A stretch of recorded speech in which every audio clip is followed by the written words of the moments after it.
Hey guys, what up here, and welcome back to NASCAR 2003 for a 1736 Season 1 of the career mode. We're going to Daytona today. Last race was at Infineon, and it was a okay finish. I was a little bit disappointed in our result, but it wasn't absolutely abysmal, so it was okay. As yes, you're seeing it right, I have a new paint scheme. It's kind of like an inverse version of the original one I had. I'm just going to show you that real quick just so you have an idea of what it looks like. So how do I get to that exactly? Car, okay. Yeah, so for the most part, it's about the same as the original idea, even with the front of it, or the top of it, it still has the red 64. But I basically, whatever colors that I had originally, I just reversed it, so where white was black, black was white, and vice versa, whatever. So yeah, I think it looks all right. So yeah. So anyways, I'm gonna show you the car setup here real quick because we're going into Daytona this time around with better stuff, as you see. Or wait, yeah, car rating of 58, and some of the stuff we have here is actually relatively well. I could up the chassis and put it at 100%, but we don't need the absolute best, I don't know, chassis. We're going to look at that real quick here, because that's status inventory. Because, okay, yeah, we're going to actually go to this one, chassis 6. So we're going to modify this, actually. I changed my mind, so we're going to modify with the one we have and switch the chassis around to that, just because of the downforce being like 59 instead of like whatever. So we're gonna do that for sure. So we're gonna go into this race with a car rating of 60. That's the highest rating we've ever had. So I'm expecting good things in this race. I don't want to freaking like just be by myself. So I'm gonna show you the car setup for the race and then get into qualifying here. Here's what we have going into Daytona this weekend. For the most part, it's the same as the reference today. I'm gonna bump up the tire pressures to 30. I don't know why I didn't do that, but yeah. So we're gonna keep all this the same. Actually, why I bumped up the wedge to 1. So I don't know why some of this shit's changing unless when I was doing a practice session it put it to whatever. I don't know, but this is the gears, so hopefully this will be okay. If anybody in the comments would like to say otherwise, let me know, because better gear ratios means better finishes, because it's very important to have a good start. So yeah, this is what we have going into this one. So without further ado, I'm just going to get right into qualifying and see where we start here. Off turn 4, the first lap was a 50.0. We'll see what this one is when we cross the line. I feel like it's going to be way better than the first lap, and we're going to come across the line with a 50 or 48.2, and we get second. Holy crap. Alright, that's really good. I'm a little bit concerned because I think the RPMs are a little bit too high for qualifying all by myself, and I don't want to risk blowing the engine because the max RPM on this game is 9,000. I thought it was like around 10,000 or something, just like all the other tracks, but no, it's 9,000 here. So I might change that. I might bump it down just to 104. I guess.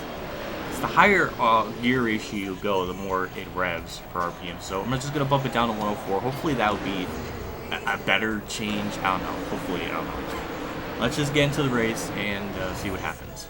Me and Mike Waltrip start in the front row. Let's get this night race at Daytona underway. 3, 2, 1. Green flag's out. We got 16 laps of this. I want to get to the inside right away, but Mark Martin takes the spot, and we still kind of have the bad gear ratios. Okay. Well, that kind of sucks. I don't know what to do to make it better. That's the frustrating part. It just seems like on the starts we're just really slow, and we lost so much ground to them. I don't even know if we could even catch them now. Should I let Kurt Busch go by so we can draft, or I don't know. This, god damn, that's just so discouraging. I don't know. Should I let Kurt Busch go by so we can maybe do like a not 2-car tango, or I mean, I guess we're just gonna let him get by me here so we can draft. Hopefully he's not just drive away from me. Or okay, now the car's starting to pick up RPMs and speed a little bit, so I don't know. I don't know. Somebody get by me, please, so I can draft, or is my car just going to be that good where I don't need to let up at all? I don't know. Kurt Busch, whenever you want to get by me, get by me. I'm not even really going to fight with you. Just God damn. Jesus Christ. Oh my god. Yep, that's the speed I was looking for somebody to get by me. Sterling Marlin is just hauling ass on the outside. Oh my god. If he just gets by me, we can drive with him. Maybe we can run him down. I don't know. We're losing about half a second a lap from first and second, so I don't know. Unless Kevin Harvick's gonna. Okay. Alright. Let's just get in line with him. Okay. There we go. Now let's see what we can do. I will be pitting on lap 7 going into 8. Just going to see what this car can do. Hopefully we can do something as Harvick's trying to make the pass on Marlin for 3rd. We're kind of keeping up with them, maybe because they're side by side, but it at least gives me hope that we're kind of keeping up with them. So I don't know. I mean, I'm going to be taking 2 tires when I pit, so we'll see how that kind of plays out. I'm just hoping for at least a top 5 finish now. That's really what I was hoping for. I was hoping that maybe we can cheese in a lead or something, but that's just not going to work with our gear ratio. So I don't know. We're definitely gonna take 2 tires when we pit though. We're just gonna see how this kind of plays out. Oh god, sorry Sterling. I'm trying to trap with the Harvick and I just got into him. All right. Well, time to draft with Harvick and see if we can make any sort of progress here. We actually gained like 0.3 of a second on the leaders there, so it's good to know that we at least have a decent car in the draft, so I'm glad that I put in that chassis, so I think that's helping out a little bit, at least keeping us at bay with Harvick. Well, I mean, as I'm saying now, we're right at his back bumper, but yeah, we're doing okay. Marlin's making it so difficult because he keeps trying to freaking pass me, and the draft keeps breaking because of it, so Marlin's just not making it easy. But I'm going to be pitting this time by anyway, so it's not really a big deal. But it's good to know that we actually have a decent car once we get up to speed, which feels like it takes a full lap. But start slowing down, 70 miles an hour, just don't speed. And there we go, 64 miles an hour. Just adding right tires and tire pressures, we're going to bump that up to 30 again. I don't know why it keeps going to 25 for default. Wedge, I don't know why it's like that as well. Alright, let's see what the pit crew can do.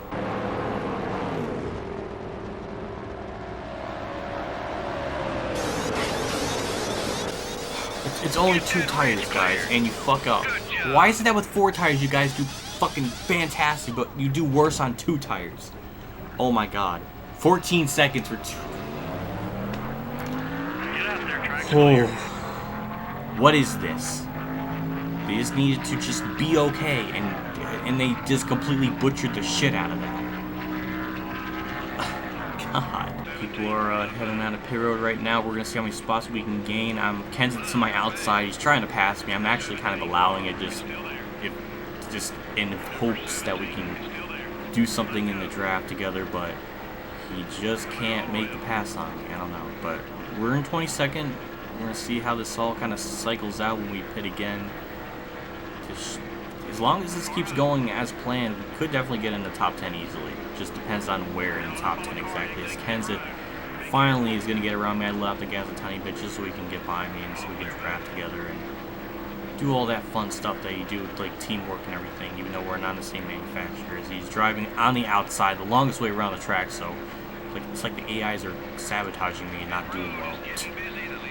But if we can stay okay with Marlin and Harvick, who have relatively fast cars in this game, then we should be okay with Kenseth, so I'm kind of excited a little bit about that.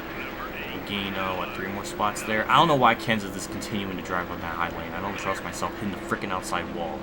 So Kenseth, thank you for making this even harder than it should.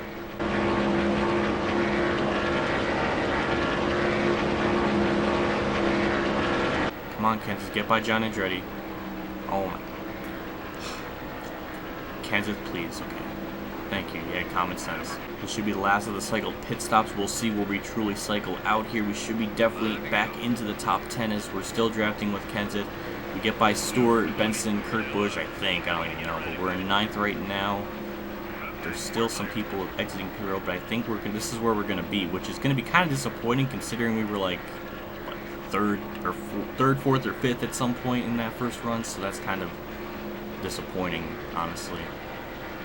But Kenseth's not really helping us too much, so we're just going to get by him as Bobby Labonte's right there. Probably the worst time to make a move is somebody's exiting pit road, but we gain 2 spots there. We move up into P7. I I think this is where we're gonna be when this all kind of cycles out, so I don't know, we're just gonna have to wait and see for the next four laps or so. Oh, thank you, John Andretti, for holding up Kevin Harvick. We move up into P6. Thank you, Andretti, you freaking roadblock, and he holds up everybody behind me. Thank you so much. White flag's out for me one more time around the racetrack, still in P6. Andretti held up those guys badly because I can't even see anybody behind me anymore for actual track position, but Gordon's been getting caught in some lap traffic. He got by Frank Kimmel, and it looks like Casey Atwood with pretty much no problem, so that kind of sucks for me at least. But I don't. If we had at least a decent pit stop, like 3 seconds better or 2 seconds better, we could have definitely been in the top 5 position easily. We're gonna be up a little bit short, but hey, this is not anything too bad to complain about, considering this is a rookie season and I'm doing amazing so far.